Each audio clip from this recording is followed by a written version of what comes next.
Have you been experiencing an uneasy feeling about the modern church? Do you sense that there is something very wrong within the body of believers? Have you found yourself questioning the things that you've been taught about Scripture? Are you bothered by a nagging sense that much of what you were taught is lacking or worse, wrong? Do you feel lost? Are you looking for more? If you've been experiencing any of these feelings, you are among friends here. We felt the same way at one time. We can relate to the prophet Jeremiah when he wrote, "Our fathers have inherited nothing but lies, worthless things in which there is no profit." This is Jeremiah 16:19. We, too, felt lost until we started tearing down the teachings and traditions of man and started to study Scripture for ourselves. And in its original, ancient Near East, Torah-observant Hebrew context. When we started to study Scripture in its ancient context, our faith started to change. We came alive, and we found ourselves drawn back to the ancient paths. This is what Yahweh says: stand by the ways and seek and ask for ancient paths, where the good way is, and walk in it. Then you will find a resting place for your souls. But they said, we will not walk in it. This is Jeremiah 6:16. The Scriptures call this ancient path the way. This show is dedicated to serving the kingdom of Yahweh by sharing what we have learned about the way with others. We are aware that there are many other voices out there making similar claims. We just feel that many of those voices are seeking something other than to serve the kingdom, and that they do nothing but cause more confusion as a result. We make no claim to special revelation or anointing. We just try to avoid adding to the confusion by focusing on the Father, His Son, and their kingdom. We are lay people, but we are not without the necessary skills to do proper research. We do believe that Torah still applies to the believer, but we are not part of the Hebrew Roots movement. In fact, most Hebrew Roots groups would reject us. This is because we recognize that Torah is more than just the law of Moses. We are under the new covenant, and with a change in the covenant, there was a change in the way Torah applies to the believers. Search the Scriptures and pray for the wisdom necessary to better understand how the covenant has changed and how these changes govern the way Torah is to be applied to the life of the believer. Then, we try to live, as best we can in our modern world, according to these changes described and lived out by the Messiah and his apostles. And in everything we do, we strive to serve the Father, His Son, and their kingdom by serving other believers and helping to make stronger disciples as we go. Good morning. Welcome to We Who Are Lost. Today is Friday. It is July 3rd, 2026, day before our 50th anniversary as a nation. I am your host, Joe Bakanovic. Today we are continuing with our study in J.H. Allen's book, Judah's Sceptre and Joseph's Birthright, a book published originally in 1903. It is about the two houses of Israel, the house of Israel, the house of Judah. And in today, Allen is going to start tracing things for us. It starts to get real good here. I just realized I should have grabbed a couple of other books for you later. But anyhow, we'll get to that. Let's get ourselves moving. Here we go. If you'll remember, we are in section 3, chapter 4, Dan, the Serpent's Trail. Now, this is blown up as big as I can make it for you folks. So hopefully you either have a PDF version or Kindle version of this book, or you've got the book yourself. If not, I'll just read it. You can follow along as best you can. This chapter is building off of what we've already done up to this point. So if you're new to this, it's going to be a little confusing. It says, the question naturally arises, how did the prince, the highest branch of the cedar of Lebanon, get to the Isles of the Sea? Now, how did the prince, this is dealing with Tamar's twins, how did he get to England? To get to the bottom of that, which is involved in the reply to this question, we will need to understand some of the characteristics and acquaint ourselves with some of the prophecies which pertain to the tribe of Dan. Now, Dan, I really want to show you these things. Where the heck did I put those books?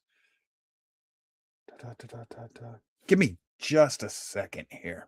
This is kind of important. I apologize. This is Charlie, entertain them for a moment. Well, don't forget that right after this show, we'll take about a 5 or 10 minute break, and then we have a special show for the 250th anniversary of what used to be the United States of America. So anyway, okay, did you find your book? Okay, good. You did good, man. He's right. We will have another show. All right. I wanted to show you these, and these are important, and you can get them if you want to, but what Alan is about to do is not new. It starts with Dan, the Pioneer of Israel. Where is this tribe today? It's by Colonel J.C. Galler, who was pivotal in the American government. He was part of the Defense Department. Keeper of the Crown Jewels. It was published in 1880. Okay, it's just a little thin book. This is a small book. It's published in 1880, and it's going to cover where all the Danites went. We can trace them through history because of the prophecies of Dan. That's what Alan's about to give us. Now we have another book. This author is Dr. John Bennett. He is alive today.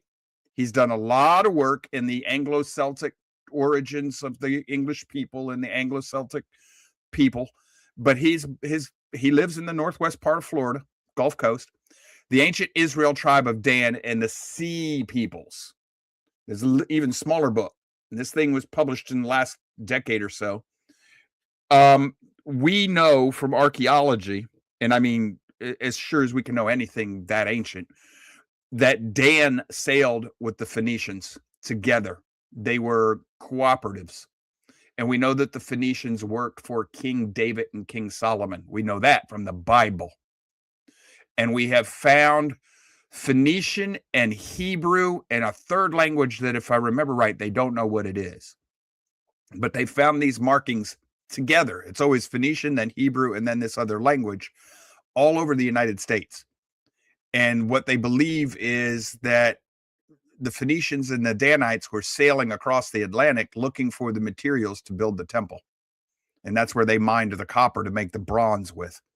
So there is folks, when I tell you there is a lot of evidence to support where Alan is going with this book, there is a lot of evidence to support where Alan is going with this book.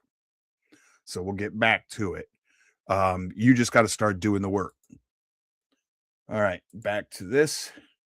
Blow it up. My apologies for my haphazard start. Let's keep going.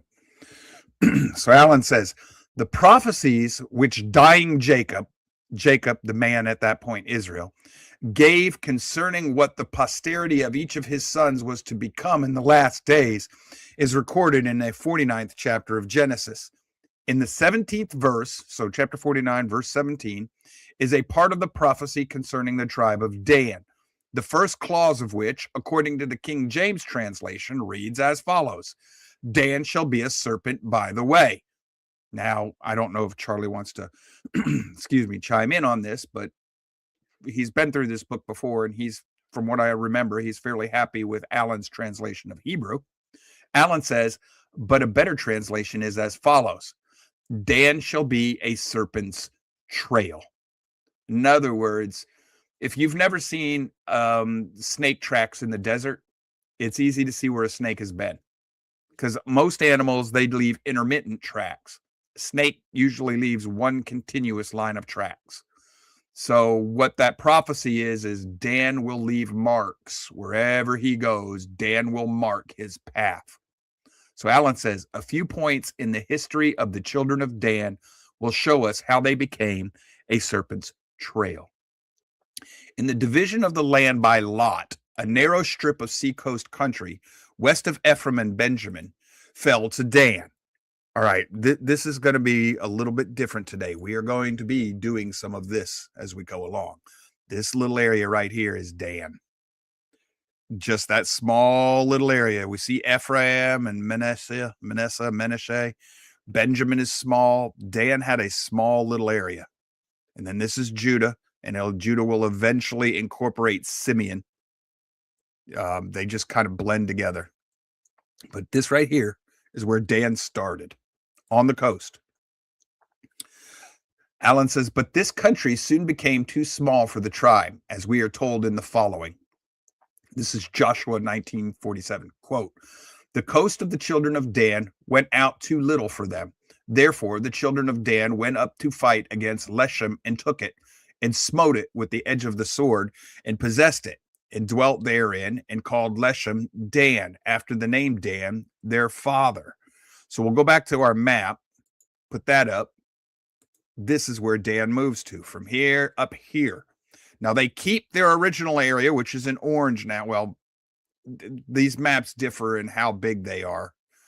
So Benjamin over here and everything in the date, because there's no real hard definition of where their area was. But Dan, part of Dan will stay here on the coast, but another part of Dan is going to go up here. And this is where the city of Dan is. And that's where one of the bulls is going to be placed in when the two houses split. And this is also at the foot of Mount Hermon, which is right here. And this is the city of Dan is going to be real close to, going to be right where Yeshua tells the apostles that the gates of Hades will not prevail against him. So all of this is related. This is that pixelated Hebrew philosophy I'm starting to explain to you. All these little pieces of the puzzle, you have to put them together to see the bigger picture. Alan continues, concerning the Danites, we also have the following. So this is going to be from Judges 18, verses 11 and 12. It says, quote, and there went from thence of the family of the Danites, out of Zorab and out of Eshtaol, 600 men appointed with weapons of war.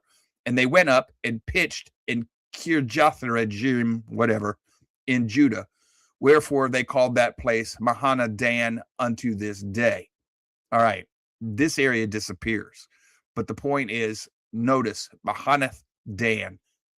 They name everything after their tribal father, Dan.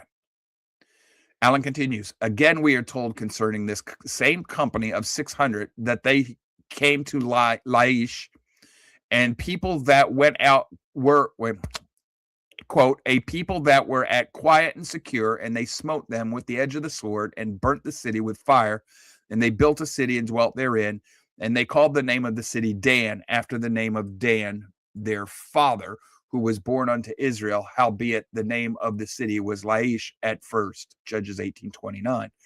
Well, one of the things you have to understand about Dan is it becomes apostate real quick. It's not the most believing tribe in the world. They're also a little on the warish side, but that's irrelevant. Remember that these are the prophecies that we're dealing with, the prophecy over Dan's descendants. Okay, and how they're going to act. They are still part of Yahweh's plan. Whether they are faithful believers or not is irrelevant. They are still executing the plan. So Alan continues, a company of Danites went to Leshem, and it became Dan. A company of Danites went to Kirjath Yearim, and it became Mahana Dan. They went on to Laish, and it ceased to exist. But they left their trail, i.e. Dan, the name of their father, and thus their trail can be traced, not only from Dan to Beersheba, but to the islands of the sea, both by land and by water. For Dan had an inland country and a coast country. Remember, the original part of Dan is coastal. The land they took is inland. The inland company of Danites went west with the overland column, and the coast company went by water, for, quote, Dan abode in his ships. That's in the scriptures, rather. Dan abode in his ships. The northern part of Dan is going to leave with the northern kingdom. Pay attention to what Alan's doing. He's doing his homework in the scriptures. He's in the scriptures right now. He's reading the scripture. That's his guide. Then he's looking into the material world saying, okay, where do the prophecies relate to what happened in history? He's not doing it other way around. He's not looking at history and then trying to read that back into the prophecies. He's using the prophecy to guide his understanding of history. He says, thus we have the prophecy concerning the ships of Tarshish, i.e. the ends of the world. Quote, be still, margin silent. In other words, this is Shalah or whatever. Pause. Ye inhabitants of the islands, those whom the merchants of Zidon that pass over the sea have replenished. Isaiah 23:2. Now pay attention to where he's going with this. Tarshish, a lot of people, that's a word that applies to a region and a city, and it's a indefinite understanding of where. Context is everything with that. It says also in the 6th verse, it is the following. So we're still Isaiah 23, verse 6. Quote, pass ye over to Tarshish, howl ye inhabitants of the isle. Is this your joyous city, meaning Tyre, whose antiquity is of ancient days? Her own feet, means of travel, shall carry her afar off to sojourn. So now Tarshish and Tyre, you're often going to see them connected to each other in scripture. It's seagoing fair peoples, traders. But in this case, her own feet, well, Tyre is a coastal city. Why isn't she going to use ships? Well, you got to remember who she's talking about. Tyre is connected to the Phoenicians, and Dan is connected to the Phoenicians. So these things are intermingled and intertwisted with each other. Alan knows this. Alan says, in these scriptures, we are informed that the isles of the sea were replenished by ships whose seaports were Tyre and Zidon, which were ports of Palestine, actually Phoenicia. Also, the people by whom the islands were replenished or peopled are commanded to keep silent. All right. So the people doing the replenishing, the Bible tells them keep silent. Just as the same prophet in another place commands Israel in the islands to keep silent until they should renew their strength. So Isaiah also commands the Israelites in these islands to keep silent as well. This is spiritual. There's a physical manifestation, there's an earth reflection, but this is a spiritual commandment. In other words, the world is going to forget who you are. The sea people know who the people in the islands are. This is England and Ireland and Scotland. The people by boat, they know who they are. The people who are there in the isles, they know who they are. But they're going to forget over time because they're not allowed to command it. Only the serpent's tail is going to leave its trail. Dan, who's part of the sea people. So is Zebulun. Don't ever forget that. Alan seems to have left that out, but the Bible tells us that Zebulun remains with Dan on the boats. When Shalmaneser descended upon Israel, he did not disturb those portions of the tribes of Dan and Simeon, which were dwelling on the southwest coast of Palestine. Remember, Simeon is in the Negev, inside of Judah's area. So he left the southern half of Dan alone. It says, for the kingdom of Judah was then at peace with Assyria and lay between them and Samaria. However, both Dan and Simeon had large colonies in the interior, Dan in the north and Simeon in the east at Mount Seir, in the region formerly occupied by the Amalekites. This is 1 Chronicles 4, 42 and 43. These portions of Dan and Simeon went with the rest of Samaria, Israel, into Assyria, the northern kingdom, and with them passed out through the Caucasian Pass, the territory into and through which the 10 tribes made their escape was just north of the Caucasus, which in an ancient geography, as may be seen by consulting ancient maps, was known as the territory of the Sarmatians, while the pass or gate was sometimes called the Sarmatian Gate. Not a few have shown, and upon good grounds, that the name Sarmatia was derived from Samaria, the earlier home of these wandering people, whose general name amongst themselves was Skolate. All right, before we go any further, stop right there. You need to see these maps. It'll help you understand. Dan, this right here is the Caucasus Mountains, this mountain range right here. This is Ukraine up here. It's called Russia, but this is actually part of the Ukraine. Here in brownish or yellow color, what they calls the Darial Pass, that's the gate that the Samaritans went through, the northern kingdom. And that's where they get the name Caucasians, because they come across that mountain group. So it's not that the Caucasian means white. Caucasian means they came through the Caucasus Mountains. So that's where that came from. And then this is the area here, Sarmatians, also known as you're about to find out, Scythians.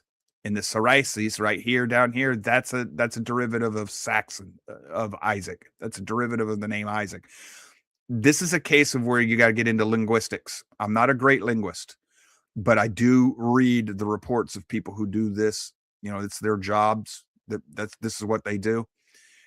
You have to understand that certain words change and morph in with different languages. Okay, that like Jesus is an English translation of Jesus or something, Jesus or something like that in Latin, which is a translation from Greek. You can trace where these words come from. So this area right here, where it says Sarmatians, that's also where the Scythians are going to live.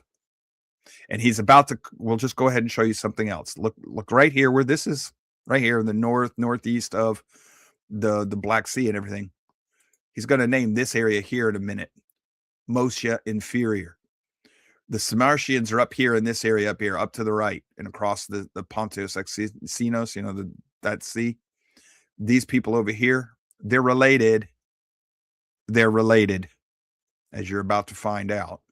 And you know who they're related to. So, not a few have shown, and upon good grounds, that the name of Sarmatia was derived from Samaria, the northern kingdom of Israel, the earlier home of those wandering people whose general name amongst themselves was Skolatai, but whom the Greeks called Scythians, or nomads.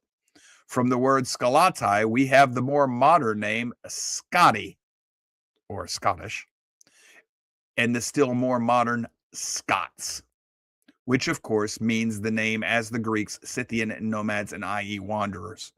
So Scots means wanderers at one point. But this is only one of the many names by which these wanderers or Scots may be traced. For in their western march across the European continent, which was necessarily slow, Ephraim did obey the prophetic injunctions. Set thee up waymarks. Jeremiah 31:21. We've already covered that. Ephraim, the northern kingdom, Ephraim's the leader. So when you see this in prophecy, it usually means the northern kingdom. Set up waymarks. In other words, leave a trail. And just here, we must keep in mind the fact that in the ancient Hebrew, there are no written vowels. And that in the word Dan, there are only two letters used which are equivalent to the English D and N. Hence, it makes no difference if the word is Dan, Don, Dun, Din, or Den. It is equal to the Hebrew DN, in which the speaker sounds the vowels according to the characteristics of his own dialect. Folks, if I'm not mistaken, Charlie, I need your help for a minute. If I'm not mistaken, he's pointing out something important here. This is not a case of just because the word looks the same, it means the same. This is a case of the vowels are filled in according to the dialect you use. This was indicative even within the Hebrew people, wasn't it? Yes. And this is the Sibyllish or whatever. Oh man, we get that. Plus we get into all these arguments about, like, for instance, pronunciation of the divine name and things like that. The fact of the matter is we don't know. We've got some scholarly educated guesses, but we just don't know. And the fact remains that it's very, very likely that there's more than one acceptable pronunciation. Because if you go up to Boston, I can wash my car, or my wife has PSDS. And that makes sense. Yeah, PSDS, the things you put in your ears. The little earrings. Okay, yeah. So, but the point of the matter is, because there's accents, there's different ways of pronouncing the vowels. Going from Queen's English to American English and things. Things are pronounced differently. Some words are even used differently. So we've got to be aware of these things. And this is correct with Hebrew and this. If you've got those consonants there, it doesn't matter what the vowel is related to it. That's like Denmark and stuff like that. That's Denmark is a modern name that was originally Danmark. Right. You will see that here in a moment, folks. Well, sure, and they morph over time. Yeah, all of this is Dan Dun Dude did it. All right, here we go. We're going to continue. So the purpose of this was, we agree with Alan. He's on trail. On the west side of the Black Sea, there is, according to ancient geography, a region which was called Mosia, signifying the land of Mosesites, and the people of which were called Mosi, or Mosesites. These people had such great reverence for a person whom they called Zalmoxis, whom Herodotus, the father of history, supposed to be their god, and concerning whom he concludes his account is as follows. Zalmoxis must have lived many years before Pythagoras. Whether, therefore, he was a man to a deity of the Gaetia enough has been said of him. T.R. Howlitz says Zalmoxis, whom Herodotus supposed them to worship as a god, is without doubt Moses. Zal, signifying chief, that's where this is linguistic analysis. Zal means chief or leader, while Moxis and Moses are but the Greek form of the Hebrew Moshe, which is also rendered Moses in our tongue. Now, I don't know if he knew it at the time or if it's been subsequently discovered, but we now know from the Greeks, the Greek historians tell us that these people living in the Mosia area were Hebrews, and that from the northern kingdom mostly, and that at some point when they crossed the Black Sea, they ran into the Scythians, and the Scythians and the Moshites recognized each other as kindred. They were kinsmen. That's because they were Hebrews. Well, where did the Moshites come from? They came from the Argonauts, which were Danites. We now know that the Greeks called the Danites Argonauts. That's where the Argonauts come from. Well, those were Danites that left Egypt at the time of the Exodus and moved up into the Isles again, the southern Isles of Greece. But they eventually become the leadership class of Greece. And then when you have the battles of Troy and all of this stuff, a group of them are exiled and move, and they land in Sicily and then up into Rome. They become the leadership class of Italy. Then they'll move to Spain, where they become the leadership class of Spain. And eventually they're going to move up into the British Isles. But also the Scythians, the northern kingdom, is coming around up through the Black Sea, around the Caucasus Mountains, from Eastern Europe into Europe, where they will then become the leadership class in all of your European countries. The point is that the crowns, the feudal monarchies of Europe, all of them are all derived from the lines of the northern kingdom. And we will get into that in later times. When you start looking at the royal family crests, you can trace them according to their crests. They all align with the different symbols of the Hebrew people. We can trace this.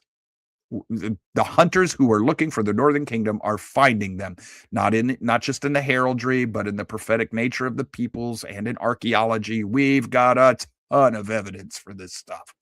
History wants to write this out, because if you give it to the world, the Bible is what it claims to be, and there's no way to deny it, in which case the world goes into a rage because it's mostly pagan and non-believing. Oh, well. So Alan continues. Mosia was bounded on the south by Mace Don Aya and the Dardanelles, and on the north by the river Danube in the territory of Samartia, which in some maps is Scythia, in others Gomer. That's important, Gomer. There are the rivers Dnieper and Dniester and the Don. The fact that the Dnieper and Dniester are written without vowels between D and N is quite as significant as the fact that Don has one. Okay. The point is, we can trace the path of the northern kingdom of Israel as it travels through Europe, and it heads up to the Scandinavian countries, and Gomer heads west. So we'll trace all of this in later times. This is Collins traces this a lot better. Natasha, you and D need to calm down and behave. Charlie, keep a handle on your AI there. All right. Professor Totten says, let me see. Yeah, we should be able to get through this. There is no grander theme upon the scrolls of history than the story of the struggle of the Anglo-Saxons westward. Jefferson, this is going to pivot really well into next hour's special, because Jefferson traced the foundations of our government the way he saw it through the Anglo-Saxons. And he noted how similar they were to the people of Moses. He was well aware of this. The very streams of Europe mark their resting places, the rivers and streams, and in the root of nearly all their ancient names, Dan or Don, recall the sacred stream, Jordan, river of rest, from whose banks, so far away as exiles, they set out. It was either the little colony of Dan obeying its tribal proclivity for naming everything it captured, Judges 18, 1 through 12 and 29, after their father, or else the mere survival of a word and custom. But nonetheless, it serves to trace these wanderers like a trail. Hence, the Danube, the Dnieper, the Daniester, the Danau, the Danin, the Danaster, the Dan, the Danez, the Dasi, the Davi, the Dan, the Don, the Udon, the Eridon, and the thousands other Dans and Dons of ancient and early geography, down to the Danes in Dan Emerek, or Dan's last resting place. To this, we would add that during all these years of blindness concerning the birthright tribes, the people of Denmark have been called Danes, and that the people in contiguous countries, while having different local names, have been called by the same generic name, i.e. Scandinavia. Also, that Denmark, the modern form of Danemarka, means Dan's mark. That, too, to the people of the lost birthright, the very people who have hunted most for the waymarks which God told them to set up. What's this mean? It means if you understand linguistics, geography, archaeology, you can trace these people. We now know where they went, who they are, where they came from. It isn't lost to history anymore. We live in a time of prophetic fulfillment. The thing for believers to understand is that this doesn't happen until the end times has started. That's according to the book of Daniel. Interesting, huh? Daniel's open. We now know how it was open. It was open because it was written out of order. You had to remember Hebrew forms of writing, and you had to understand the Shemitah Jubilee year period to open Dan. In other words, you had to think like a Torah observant Hebrew from the ancient Near East world to open Dan. I believe that was done by Ellis Skofield at the Holy Spirit's movement. I haven't found anybody before him that opened Dan. If Dan is open, according to the book of Dan, you're in the end times. If Yahweh is sending hunters after his people, send fishers of men, later hunters, book of Jeremiah, new covenant type stuff, you are in not the latter days, you are in the end times, or the end time period leading up to it. You're real close if you're not in it.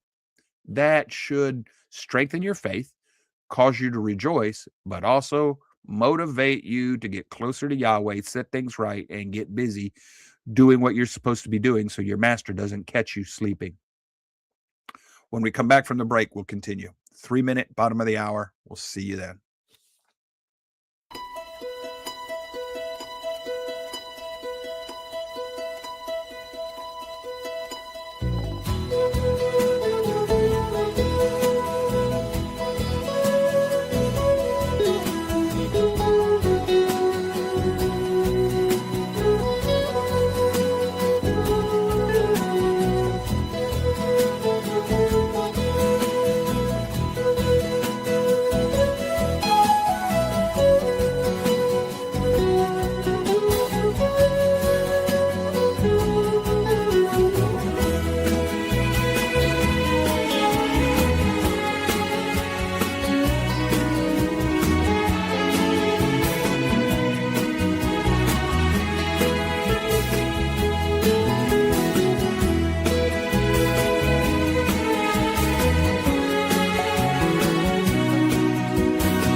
We've got a comment on the board by Josh Webb. It says, is it me? Is it just me? It says, but seems like Islam is following this route and this land is the last stop. Exactly. Yes. Yes, they are. But Islam also moved east. But they are following after Yahweh's people. And that's the fourth beast of Daniel, in my opinion. And that's what Ellis Skofield helps us with. Not Schofield, but Schofield, Skolfield. So we will help with that here. Natasha, if you can find Ellis's homepage and send it to that, post it for that individual, that'd be great help. All right. Y'all help the new classmates with who he is and his book Hidden Beast 2 and why he's important to us. It's part of the puzzle. And Ellis understood the two houses. He just didn't call them the northern and the southern kingdom or Israel and Judah. He calls them Christianity and Jews. A lot of times we will sometimes refer to them as the divorced and married bride. But thing is, we don't know for sure that the northern kingdom is still divorced. It could be re-betrothed now we're under the new covenant. Picking up where we left off. All that Scandinavian country and much more once belonged to Denmark, so all the Scandinavian countries, which is now reduced to a comparatively small region. Yet we believe that little kingdom will stand until the end of this age, when the dying Jacob called his sons together about him, that he might tell them what their posterity should become in the last days. He began his prophecy concerning Dan as follows, quote, Dan shall judge his people as one of the tribes of Israel. Then, immediately following is the expression, Dan shall be a serpent by the way. This is Isaac Lesser's translation. In this prophecy, Jacob does not say, as many seem to think, that Dan in the last days shall become the ruler of the other tribes of Israel. For the Eternal One has said, Judah is my lawgiver. So Yahweh says that Judah stays the scepter until the warrior king Messiah returns. But what Jacob does say is that Dan, as one of the tribes of Israel, shall render a verdict or judge his people Israel. How? Because he shall, like a serpent, leave his mark or trail that Israel may find in the last days, and that they may say, there is one of the lost tribes of Israel. When this verdict has been rendered, then Dan will have judged his people Israel. It may be that the word Israel, as used in the prophecy above, is used in its broadest sense and includes both the house of Israel and the house of Judah. Very good reasoning, because this prophecy was made before the split. We are inclined to this opinion for reasons which follow. When Dan was born, Rachel said, God hath judged me, and Bath has also heard my voice, and Bath given me a son. Therefore, she called his name Dan, or Dan. The word in Hebrew means judge, and Daniel means the judge of God. Dan-el, or Daniel, judge of Elohim. Thus, Dan, judge, and El, God, hence Daniel, the judge of God. Thus, Jacob, in his last days, prophesy concerning the tribe of Dan, plays on their tribal name and says that the judge shall judge, or in other words, that Dan shall Dan. What? Dan shall Dan? Yes. And he certainly has Daned and Daned and Daned and kept on danning until he has given abundant evidence to his people that he is one of the tribes of Israel. For they now see the mark of his trail, i.e. Dan. In other words, the way he made the serpent trail was by naming everything. It's in his prophetic nature. It is now more than 250 years since a Danish peasant who, with his daughter, was following their plow, so now it would be 380 years, was following his plow in their native country when the daughter's plow turned up a bright and glittering something, which upon examination proved to be a golden trumpet. It was taken to the authorities and, beyond all doubt, identified as one of the 7 golden trumpets used in the altar service at the Temple of Jerusalem. This trumpet, which is now in the National Museum at Copenhagen, is ornamented with lily and pomegranate, the lily being the national flower of Egypt and the pomegranate that of Palestine. Palestine being just a region, folks, canon, thus showing that half Egyptian and half Israelitish origin of the Birthright nation, of which the tribe of Dan was a part. Just before Moses died, he, like Jacob, gave prophecies concerning each tribe in Israel. And of Dan, he said, quote, Dan is a lion's whelp. He shall leap from Bashan.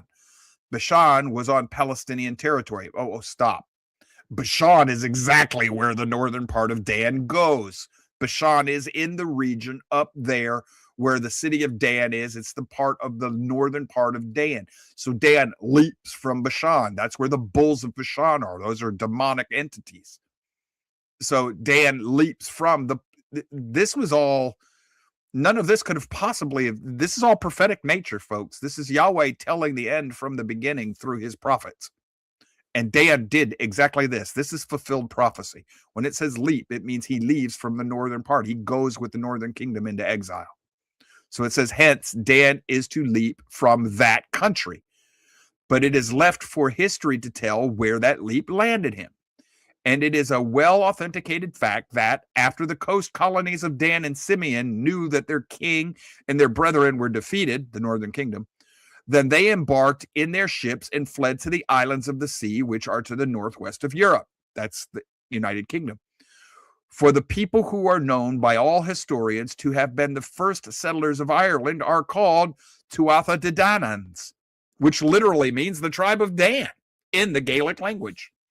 These Danans of Ireland correspond to the Danoi of the Greeks. The Danoi are the Argonauts. And Latin Danes and the Hebrew Dan. This is well researched, well established. There are people who will argue with it. They're non-believers for the most part. But the folks who are serious about tracking this, all of the receipts have been published. This is what Collins is good for. The Lord, by mouth of the psalmist, declares that, quote, he breaketh or driveth the ships of Tarshish with an east wind. As these Sidonians from the port of Sidon are driven, like Ephraim, west by an east wind. They not only leave their trail along the shores of the Mediterranean in dens, dons, but on the peninsula of Spain. Just before passing out through the straits into the great waters, they left a mark that remains unto this day, Medin a Sidonia. So, folks, Ephraim is going to go west. He follows the east wind, chases the eastern wind. He goes west. So does Dan. Dan is part of Ephraim, the northern kingdom. That Dan's leap landed him in Ireland is evident, for in that island we find this day a whole bunch of Gaelic names that I can't pronounce, but they all have Dan in it. But this is also Dingle, Dun, whatever, move back down, which means more Dans. Some of this all reverts to Dan. It all means Dan in the native language. And really, there are so many more that we have no space for them except to mention Dangan Castle, where the Duke of Wellington was born. And to say that Dun in the Irish language means just what Dan means in the Hebrew, i.e. judge. And that's because the Irish language is derivative of Hebrew, just like a lot of the English language is derivative of Hebrew from southwest England, the Welsh part of the country there. It is remarkable that there is not only a river Don in Scotland, but also a river Doon, and that there is also a river Don in England. Also that these countries are as full of Dans and Dons and Duns as Ireland. For in them are not only such names as Dundee and Dunkirk and Danbar and Dunraven and many others, but the name Dan, the son of Jacob, son of Isaac, son of Abraham, lies buried in the name of the capital cities, i.e. Edinburgh and London. Now, surely Dan hath daned or judged among his people, and thus fulfilled the sure word of prophecy. Now, a lot of people would say, well, just because a lot of words have D and N in it, doesn't mean, yes, it does. The reason they know that this is connected to Dan is because a lot of these words that he's giving you are single words now, but they originally were compound words. So like Dunkirk might have been, Beach of Dan or something like that. These words have other meanings, more older meanings, more ancient meanings. And when you go back and you research, and this is what the linguists do, like Denmark. Well, that's just a country, Joe. No, it means Dan's mark, his resting place, or Dan judges. It's got an ancient meaning. So this is where this comes from. And you have to be a linguist to trace all this. But in this case, Alan's done his homework.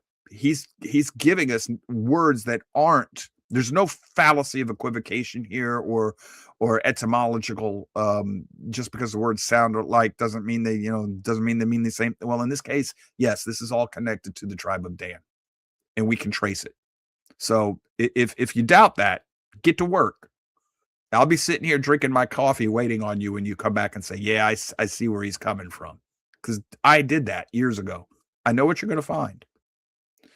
So we are told that in the days of Solomon, every 3 years came the ships of Tarshish. 860 years before Christ, we are told that Jonah went to Joppa, a seaport within the borders of Dan, and found a ship going to Tarshish, and that he took passage in it to go to Tarshish from the presence of Yahweh. Just how long the ships of Palestine's seaport had been replenishing or colonizing the isles, even before the Assyrian captivity of the 10 tribes, is not known. But historians place the time as early as 900 BC. This gives abundant time for some prince of the Zara branch of Judah's family to have preceded Israel to the isles, and to have had a large colony even before the Birthright went to Assyria, northern kingdom went to Assyria, an event which did not occur until 721 BC. So we have at least 200 and something years. That one of these princes did precede Israel to the Isles of the Sea is evident. First, because God said he did, and second, because it is recorded in the Milesian records of Ireland that the prince Haramon, to whom Tia Tephi was married, was a prince of the Tuatha De Dananites, prince of Danites. So we have secular records saying that the Irish kings come from the Danites. Well, that's going to be Judah with them. Mark this, and that's where he's going to go now. If that prince was a prince of the tribe of Dan, and authentic history declares he was, then he was a prince of the family of Judah. For that there can be no prince of Dan other than a prince of the royal family of his race. In other words, prince of Dan does not necessarily mean that that prince came from the tribe of the Danites, but he was a prince of the Danites. So understand how this needs to be interpreted.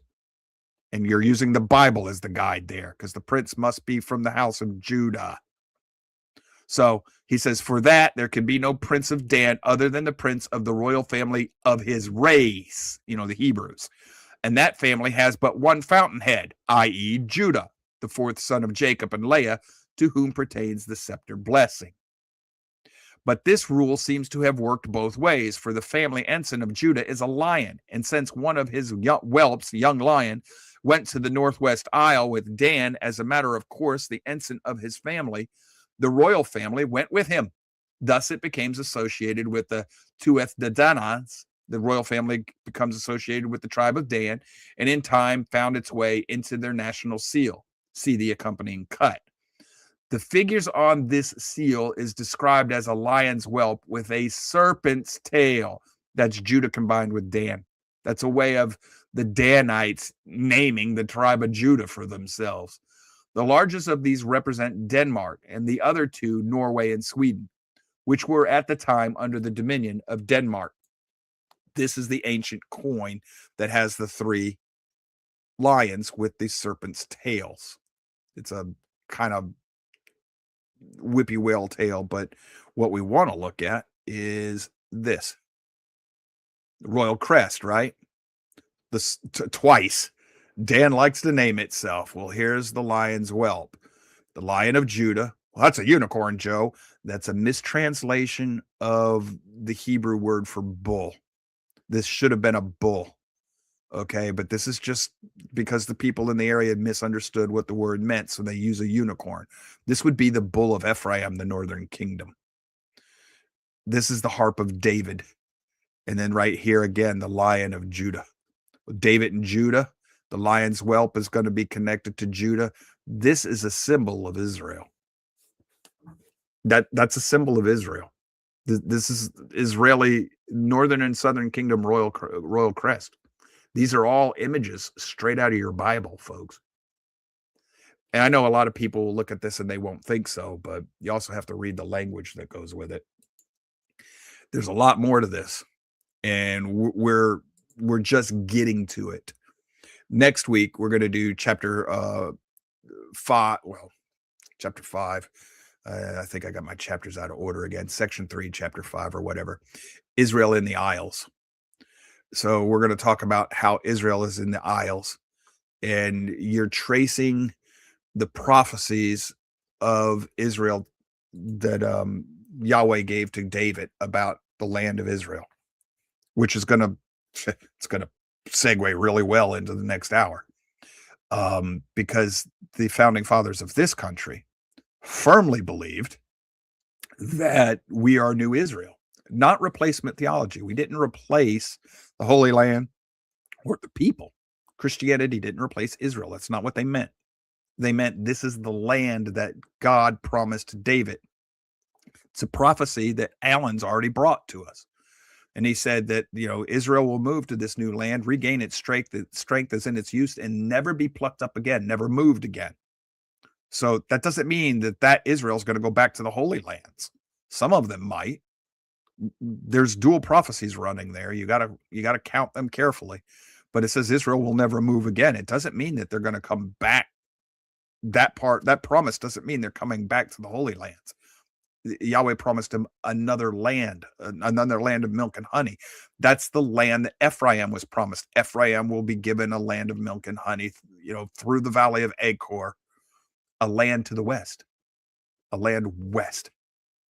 This is here. This is the United States. The United States is in prophecy. It's just not as the United States. You've been looking for something different. It's a spiritual thing, not a we've made the mistake that Sister Judah made. You're looking for the physical worldly kingdom that rules the whole world. Everybody wants to rule the world. That's not what you're supposed to be looking for. Yahweh's kingdom on earth, not ours. So because of that, we've made the same mistake that the Jews made at the first coming. We're looking for the United States to be the ruler of the world. No, spiritual leader, not ruler. The ruler of the world resides on the throne in heaven. So, Charlie, comments, suggestions? Oh, and Natasha, you better snatch your book links and put them somewhere, because I forgot that we're going to have to switch studios when we do the next show. Yeah, we got to switch studios and switch channels. And that's same thing for everybody that's watching. If you're going to be here for the next show, you do need to switch to the Road to Concord channel and on your favorite platform, and meet us there in about 10, 15 minutes, whatever. Yeah, I'm starting it. We'll be there shortly. 10:05. I've got it set up to start at 10:05. We can go a little early if you decide to, but it'll give everybody a chance for a break. It'll be about a 1-hour show. The show is covering the Judeo-Christian origins of the United States of America. In other words, the Road to Concord. And it starts in the desert in Sinai with a man named Moses. And a bunch of immigrants, too. A mixed multitude. Yeah, interesting. Huh. But those immigrants came to assimilate. If they didn't agree to assimilate, they were... the pattern repeats. So, anything else about our study with Jodah and the Sceptre and the Birthright so far? This is good stuff now. It's showing where everything is and how it got there and all that. And yeah, the prophecies are in your Bible. There's a lot of linguistic stuff here, but it's there, and you can see it if you know a little bit about the languages and stuff. These are not false cognates. These are actual just morphing and taking those names and stuff into the languages in which they assimilated. Yeah, it's the perfect example is Daniel. As the languages morphed. Yeah. Yeah. If Daniel, that's just a name, Joe. It doesn't mean Dan. Yes, it does. Dan, judge. It actually means judge of Elohim, judge of El, or judge of Eloah. So when you look back where the word comes from, that's not a false cognate. That's what it means. Now, if it takes on a different meaning in the future, that's irrelevant. It still means what it means. It's a different story, right? Yeah. Yep. And that's how we can trace, because wherever Dan went, there is also either the northern or southern kingdom. Because the Danites that left by boat brought a lot of the southern kingdom with them as well. But this also shows how much we have lost in our history, because back in the time of Alan, this stuff was readily known. This was was discussions in the pubs and stuff like that. I mean, this was general knowledge back then, and we have lost a lot of this because, well, thank you. See, folks, you John also have to understand. Dewey, friends. John you have to understand that Joseph of Arimathea, you know, the Messiah's uncle, he was a Darius. He is set over the mines of Rome, which means he's a Roman citizen, which is why he's rich. It's why he's got a tomb that nobody's been in before. Yeah, so he's why he could walk into Pilate. That's why he could walk into Pilate. He had a claim to Pilate. Not only was he a Roman citizen, he was a Roman citizen of a lot of power. He might very well have had more power than Pilate.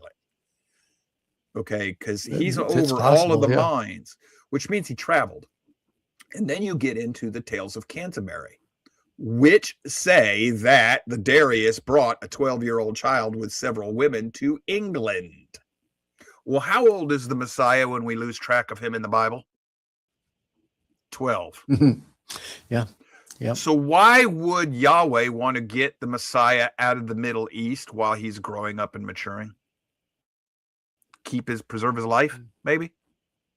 Yeah. And this could account for where the Messiah was all these times. It would also account for why he was not just spiritually, but so well educated. He was in an upper class family. But everybody says, well, he was poor. That's not what the Bible says. The Bible never once tells you he was without means. It said he did not have a house. He had no one spot. Well, how could the Messiah have a home? If he had a home, that would become Bethel. Yeah, right. Yeah, exactly. Yeah. And it's interesting because if you follow it, when he was born, yes, he was poor. He was born into a very poor family, because if you look at the sacrifices that Mary brought to the temple at the time of her cleansing from his birth, it was the poorest of poor offerings. It was just, but now the frankincense, myrrh, and gold that was brought to them was fit for a king. Right, but that came several years probably later, at least a year and a half later or so. Scripture says 2 years. Somewhere in that general area. And at that point, they were no longer poor, because that's the money that they used to flee to Egypt, sustain themselves in Egypt while they were there, and make their trek back. And then the weird thing that goes on here is you lose track of Joseph at this point. Yes. We're never told what happened. At some point, Joseph dies. He must have died, because he would never leave his. He looks at his disciple and says, "Take care of my mother." He would not have done that if his father was still living. No, he wouldn't have, and he did that. Something over his happened brother. to Joseph during this period of time, and which means he didn't trust. He didn't trust his brothers at that point either. Yeah, his brothers were not believers yet. Yeah. So there's something. There's some stuff going on there too. Remember, a prophet interesting has things just to no honor in his own faith. I bet you I know exactly what made his brother believers. It's after he died and was resurrected, he showed up and said, "Yo, bro, face to face." That'll make you a believer real quick. So now this is all speculation. Don't get me wrong, but as I'm learning, this is the type of thinking that the Bible invites you to engage in. And as long as you stay grounded in the overall narrative, in the direction of the scriptures, it's profitable. It's not going to lead to heresies as long as you understand that it's just speculative. Could be, might be, makes sense, et cetera, et cetera. So, all right, let's get out of here. 5 minutes from now, on the road to Concord, we'll start the second show. So until then, if you like what we did today, hit the like buttons, share the show. Make sure you show back up next week. Well, wait a minute. Next week may and may not have a show. We'll cover that next week. We'll go over that for you. Friday, I might have to take off, or I might pre-record. We'll see what I can get done. But other than that, we love you. We thank you for being here. We appreciate you. We hope we're enriching your studies and your scriptures and your understanding of the prophecy. And, thanks for being here and everything. We'll see you in 5 minutes if you join us for the special. Until then, y'all stay safe. Take care. Shabbat shalom. Yahweh bless. We love you. Bye.